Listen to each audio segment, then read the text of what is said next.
নমস্কার, অ্যাস্ট্রোইজডমে সবাইকে স্বাগতম। প্রিয় দর্শক, ধনুরাশি জাতক জাতিকাদের জন্য ফেব্রুয়ারির শেষ 14 দিন আসছে নতুন চ্যালেঞ্জ, সুযোগের মিশ্রণ। তো চলুন দেখি কিভাবে কর্ম, প্রেম, ব্যবসা এবং স্বাস্থ্য সবই প্রভাবিত হবে। প্রথমত আমরা কর্মজীবন পর্যালোচনা করব।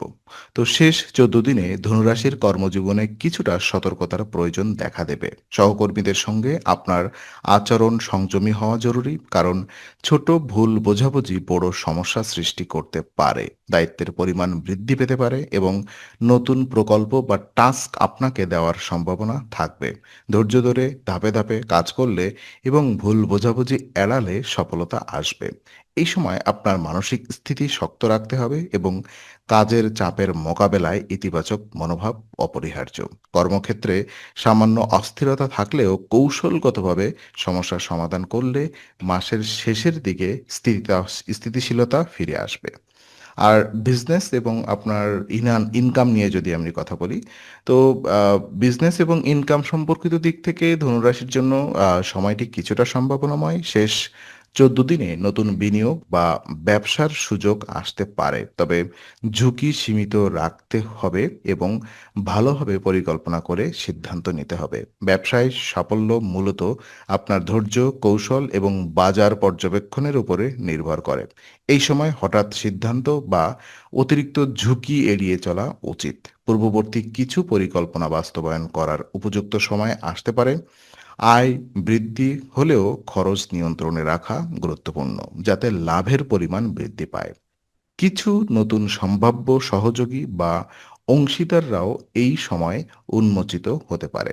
আর প্রেম এবং সম্পর্কের ক্ষেত্রে দেখা যায় শেষ 14 দিনে প্রেম ও সম্পর্কের ক্ষেত্রে ধনুরাশির জন্য ইতিবাচক পরিবর্তনের সম্ভাবনা রয়েছে। পূর্বের ভুল বোঝাবুঝি বা ছোট মনোমালিন্য দূর হওয়ার যোগ আছে। একে অপরের প্রতি সহনশীলতা এবং বিশ্বাস বাড়লে সম্পর্ক আরও মজবুত হবে। নতুন সম্পর্ক শুরু করার সুযোগও এই সময় আসতে পারে। যারা ইতিমধ্যেই সম্পর্কিত, প্রেমের সম্পর্কে রয়েছেন, তাদের বন্ধুত্ব এবং সংলাপ বৃদ্ধির মাধ্যমে সম্পর্ক আরও শক্তিশালী হবে। ওদিকে বন্ধুদের সঙ্গে সামাজিক যোগাযোগ বৃদ্ধি পাবে এবং ভ্রমণের মাধ্যমে সম্পর্ক আরও সমৃদ্ধ হবে। মনকে খোলাখুলি রাখলে প্রেমের ক্ষেত্রে আনন্দদায়ক মুহূর্ত এবং স্থিতিশীলতা আসবে। তো দেখে নিব আপনার বিবাহিত জীবন কেমন যাবে। তো বিবাহিত জীবন শেষ 14 দিন মোটামুটি স্থিতিশীল থাকবে। তবে কিছু বিষয় নিয়ে জীবনসাথীর কঠোর হতে পারেন। এই সময় ছোটখাটো মানসিক চাপ বা অভিমান এড়িয়ে চলা প্রয়োজন। সহমর্মিতা এবং মানিয়ে চলার মনোভাব বিবাহিত জীবনে শান্তি ও স্থিতিশীলতা আনবে। যেসব বিষয় নিয়ে দ্বন্দ্ব হতে পারে তা ধৈর্য এবং যুক্তিসঙ্গত আলোচনা দিয়ে সমাধান করতে হবে।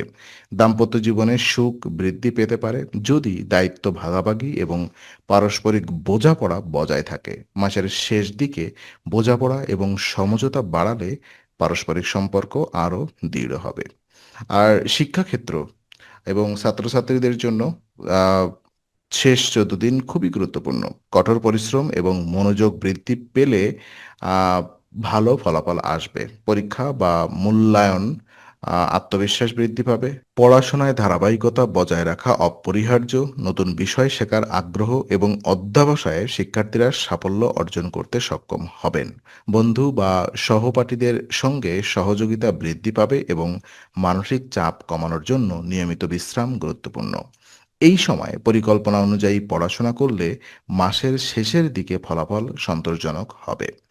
অর্থ এবং স্বাস্থ্য সম্পর্কিত তথ্য বিশ্লেষণে দেখা যায় অর্থনৈতিক দিক থেকে শেষ 14 দিন মোটামুটি স্থিতিশীল থাকবে, তবে খরচ নিয়ন্ত্রণে রাখা গুরুত্বপূর্ণ। বিশেষ করে অপ্রয়োজনীয় বিনিয়োগ বা ব্যয় এড়িয়ে চলা উচিত। ছোটখাটো আর্থিক পরিকল্পনা করলে সঞ্চয় এবং আয় বৃদ্ধি পাবে। স্বাস্থ্যগত দিক থেকে বড় কোনো সমস্যা দেখা দেবে না, তবে মানসিক চাপ কমানোর জন্য পর্যাপ্ত বিশ্রাম এবং নিয়মিত স্বাস্থ্যবিধি মেনে চলা প্রয়োজন। এই সময় ব্যায়াম, স্বাস্থ্যকর খাদ্য এবং মানসিক প্রশান্তি বজায় রাখা আবশ্যক। আর শুভ উপায়গুলো যদি আমরা দেখি, তো শেষ 14 দিনে ধনুরাশির জন্য ধৈর্য ও ইতিবাচক মনোভাব বজায় রাখলে বিশেষ গুরুত্বপূর্ণ। আর বৃহস্পতির দিন কলা গাছ লাগানো এবং পিপল গাছ লাগানো অত্যন্ত শুভ এবং লাভজনক হবে। এগুলো গুরু গ্রহের শক্তিকে বৃদ্ধিতে সাহায্য করবে। আর এই সময় ধনু জাতক জাতিকারা ধ্যান, প্রার্থনা বা ইতিবাচক কর্মকাণ্ডে মনোনিবেশ করলে মানসিক শান্তি এবং কর্মক্ষেত্রে সফলতার বৃদ্ধি পাবে। তো আজকের আলোচনা আমরা এখানেই শেষ করছি। ভালো লেগে থাকলে লাইক, কমেন্ট ও শেয়ার করুন। আরও এমন ভিডিও পেতে অবশ্যই চ্যানেলটি সাবস্ক্রাইব করুন। আবার দেখা হবে, ততক্ষণ ভালো থাকুন, শান্তিতে থাকুন। নমস্কার।